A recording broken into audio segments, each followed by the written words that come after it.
Olá pessoal, de volta, continuando aqui, nós paramos aqui no artigo 12º da Lei 8.212, ó, você não perdeu, muito obrigado, você está com a gente aí. Nós paramos e começamos a falar, mas nós prometemos ser apenas 20 minutos por vídeo, nós resolvemos, a nossa equipe corta esse tagarela que vos fala.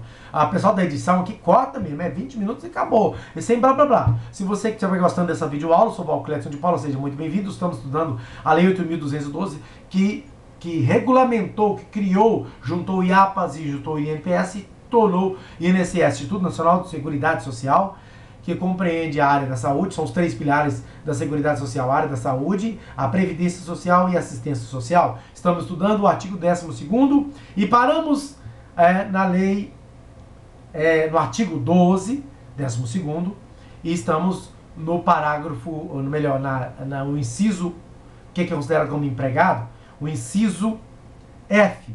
O brasileiro estrangeiro domiciliado e contratado no Brasil para trabalhar como empregado em empresa domiciliada no exterior, cuja maioria do capital votante pertença à empresa brasileira de capital nacional. Certo? Então, se ele trabalha fora, numa empresa mista, uma multinacional, e 50% mais um seja o capital nacional, ele tem que contribuir com o INSS, ele é empregado brasileiro, ele tem que contribuir. Nós paramos na letra F, perdão. O brasileiro estrangeiro, letra E. O brasileiro civil que trabalha para a União no exterior, em organismos oficiais brasileiros ou internacionais dos quais o Brasil seja membro efetivo, ainda que lá domiciliado e contratado, salvo se segurado na forma da legislação vigente do país domicílio. Ó, trabalha para a União no exterior, em organismos oficiais brasileiros ou internacionais. Então, ele trabalha para a União, ele não trabalha para a empresa privada. Ele tem que estar ali. Vamos dar um exemplo aqui dos camaradas que representam o Brasil.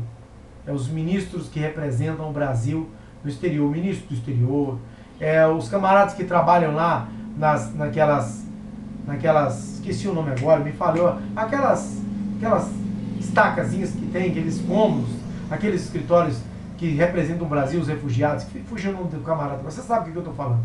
Então, esse camarada, consulado, um consulado brasileiro lá fora. Então, os funcionários do consulado são brasileiros, certo? Trabalham para a União. Da letra F, o brasileiro estrangeiro. Vamos dar exemplo aí do Renato, que trabalha no Bom Dia Brasil, trabalha em Londres. Ele mora em Londres, ele não trabalha no Brasil mais.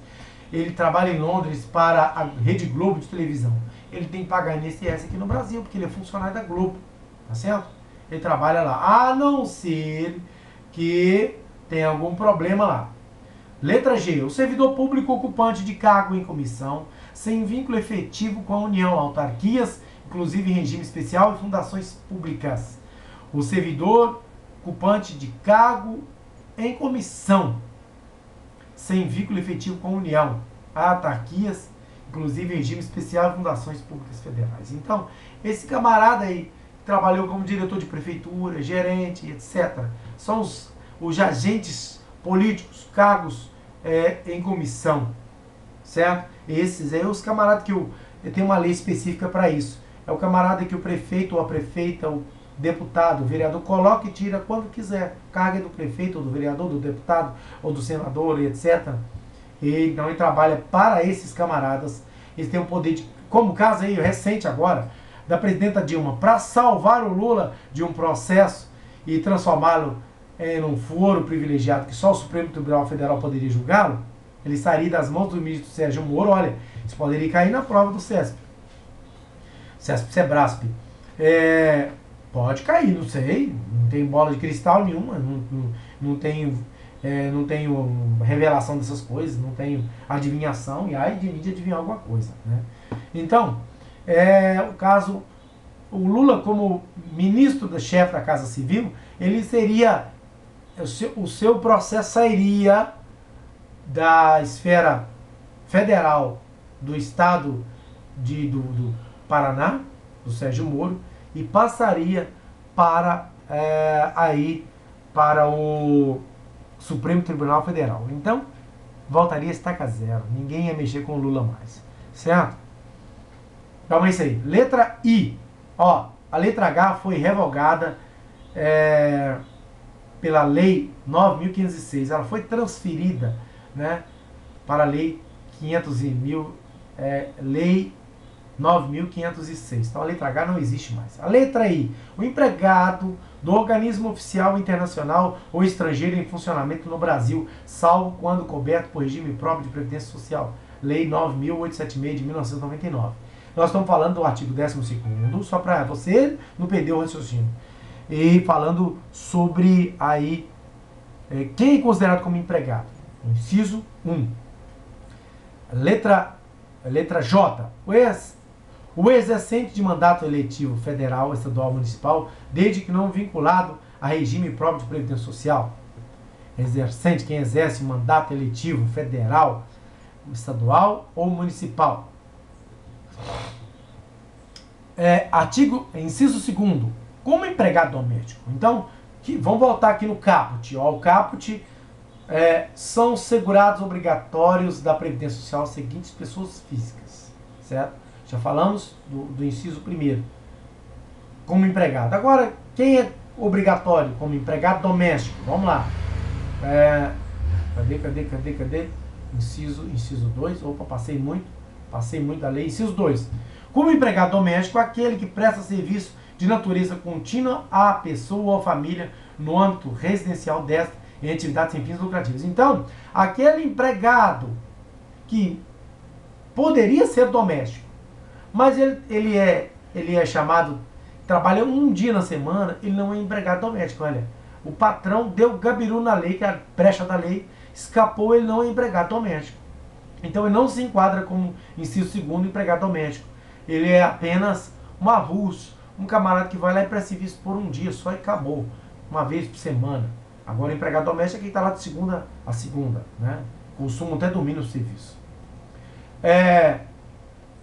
O inciso 3º, 4º, 5º, o inciso 3º e 4º foram revogados. O inciso 5º foi modificado teve uma nova redação pela lei 9.876 de 1999. Não precisa estudar essa lei, não.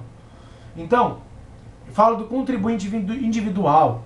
O contribuinte, estou falando aqui, meu querido, Lei 8.212 de 1991, já atualizada no dia 17 de abril de 2016. Certo? O inciso 5º foi modificado pela Lei 9.876 de 1999. É considerado como contribuinte obrigatório de previdência social. O contribuinte individual.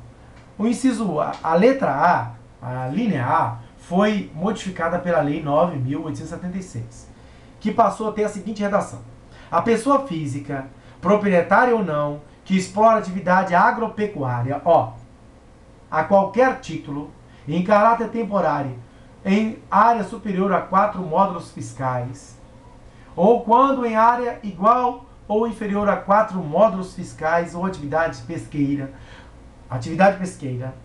com auxílio de empregados ou por intermédio de prepostos, ou ainda das hipóteses dos parágrafos 10 e 11 deste artigo, certo? Então, pessoa física proprietária ou não, atividade agropecuária ou pesqueira é considerado como contribuinte individual. Esta lei tem a redação da Lei 11.718 de 2008, esse inciso A. B, que considerar também pessoa física, proprietária ou não, que explora atividade extração mineral, garimpo, em caráter permanente ou temporário, diretamente ou por intermédio de prepostos ou sem o auxílio de empregados, utilizados a qualquer título, ainda de que forma contínua. Então, quem é garimpeiro, pedras preciosas, será na extração mineral, garimpo, certo? Não são as mineradoras, porque aí já enquadra como um troço maior, mas mineral no caso de garimpo. 6. O ministro de confissão religiosa e o membro de instituição de vida consagrada, de congregação ou de ordem religiosa. O ministro de confissão religiosa, papa, arcebispo e bispo da Igreja Católica, certo? É considerado também contribuinte individual. A letra D foi revogada. A letra E, pela redação 9.876 de 1991. Então a letra D foi revogada. Pulamos para a letra E. Quem é considerado contribuinte individual? O brasileiro civil que trabalha no exterior para organismo oficial internacional, do qual o Brasil é membro efetivo, ainda que lá domiciliado e contratado, salvo quando coberto por regime próprio de previdência social. Redação pela Lei 9.876. Está vendo como é que essa lei ela mexeu com muita coisa na Lei 8.212 de 1991? 8 anos depois, a Lei 9.876 mudou muita coisa da Lei 8.212. Então, brasileiro civil que trabalha no exterior para organismo oficial internacional do que o Brasil é membro oficial. FIFA, OEA, essas baboseiras aí que não interessam. Não vai cair esses detalhes no concurso. Não acredito que caia. Pode ser que caia, mas não acredito não. Letra F. Quem é contribuinte individual? O titular de firma individual, urbana ou rural. O diretor, titular de firma individual, urbana ou rural. O diretor não empregado e o membro de conselho de administração da sociedade econômica, anônima, perdão. O sócio solidário, o sócio da indústria, o sócio gerente e o cotista que recebe remuneração decorrente de seu trabalho em empresa urbana ou rural, e o associado eleito para cargo de direção em cooperativa, a associação ou entidade de qualquer natureza ou finalidade, bem como o síndico ou administrador eleito para exercer atividade de direção condominial, desde que recebam remuneração. Então, quem recebe remuneração nessas qualificações são contribuintes individuais. Letra G. Quem é contribuinte individual também? Quem se enquadra? Quem presta serviço de natureza urbana ou rural em caráter eventual a uma ou mais empresas em relação de emprego, ou seja, não é funcionário de uma empresa e presta serviço, é um contribuinte individual. Letra H. A pessoa física que exerce por conta própria atividade econômica de natureza urbana. Natureza urbana, com fins lucrativos ou não. Inciso 6. Então, falamos do contribuinte individual. Agora, como trabalhador avulso, quem presta a diversas empresas sem vínculo empregatício, serviços de natureza urbana ou rural definidos no regulamento. O inciso 7º foi revogado. Foi perdoada. A nova redação dele foi dada pela Lei 8.398, de 7 de janeiro de 1992, um ano depois. Inciso 7º, com a nova redação. Como segurado especial, se é aquela época lá que estava no Fernando Collor de Mello.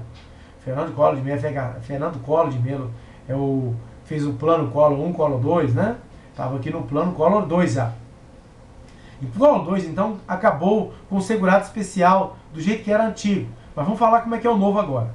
A pessoa física residente em imóvel rural ou aglomerado urbano ou rural próximo a ele que individualmente ou em regime de economia familiar, ainda que com o auxílio eventual de terceiros, a título de mútua colaboração na condição de A. Produtor, ou seja, proprietário, usufrutuário, possuidor, assentado, parceiro ou meeiro outorgados como comodatário ou arrendatário rurais que explore atividade. Que atividade? Atividade urbana, né? No caso aí, atividade rural, certo? 1. Agropecuária em área de até 4 módulos fiscais. Isso aí não vou entrar nesse detalhe. 2. Seringueiro ou extrativista vegetal que exerça suas atividades nos termos do inciso 12 do caput 2º da Lei 9.985 de 2000 e faça dessas atividades o principal meio de vida, que foi incluído pela Lei 11.708 de 2008, bem recente, né? Isso tem apenas 8 anos. 2. É considerado,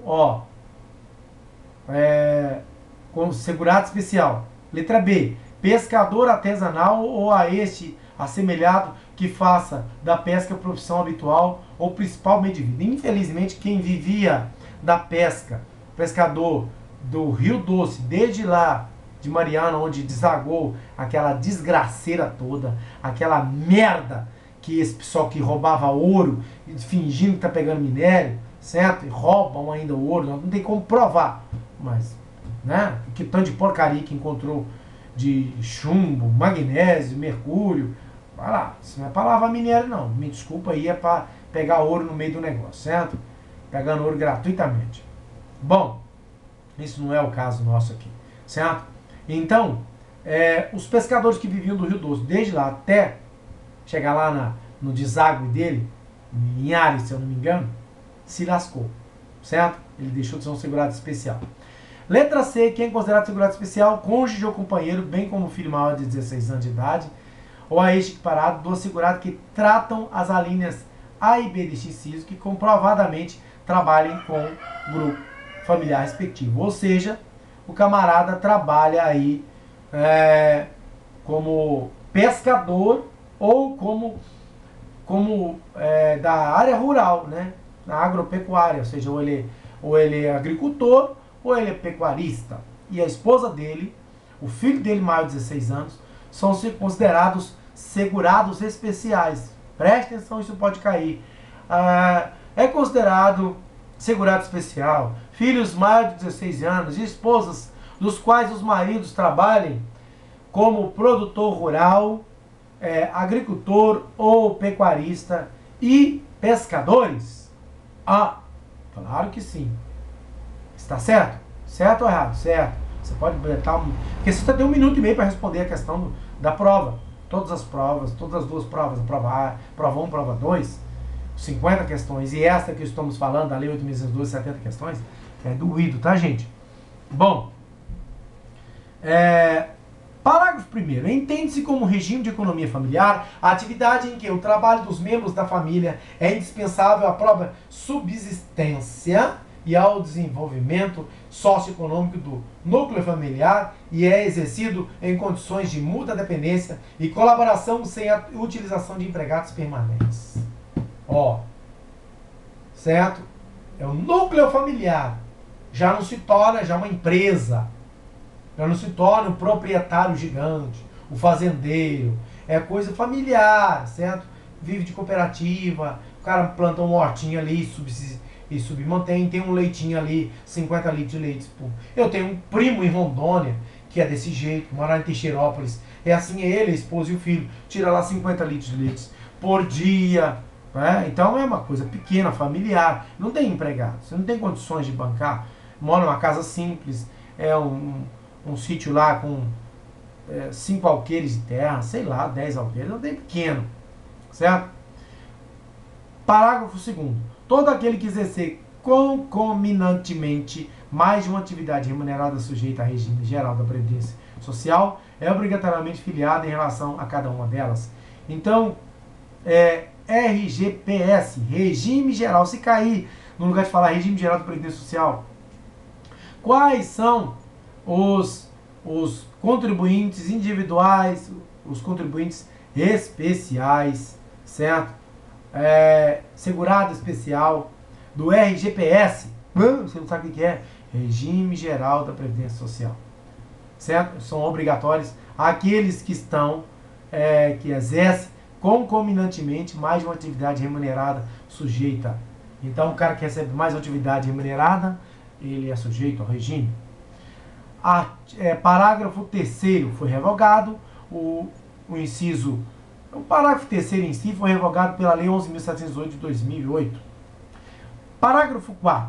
O aposentado pelo Regime Geral de Previdência Social, RGPS, que estiver exercendo ou que voltar a exercer atividade abrangida por este regime, é segurado obrigatório em relação a essa atividade, ficando sujeito, camarada ficando sujeito às contribuições de que trata a lei para fins de custeio de seguridade social. Certo? Então, esse camarada, preferência sua, telefone depois. Esse camarada aposentado, ele volta a trabalhar, ele é obrigado a contribuir com a empresa lá, né? Trabalha, desconta 8, 9 ou 11% do salário dele por mês, desconta. Ele contribui também com se o salário dele passar do teto de imposto de renda, dia 29 de abril, encerra o último dia para fazer o seu imposto de renda.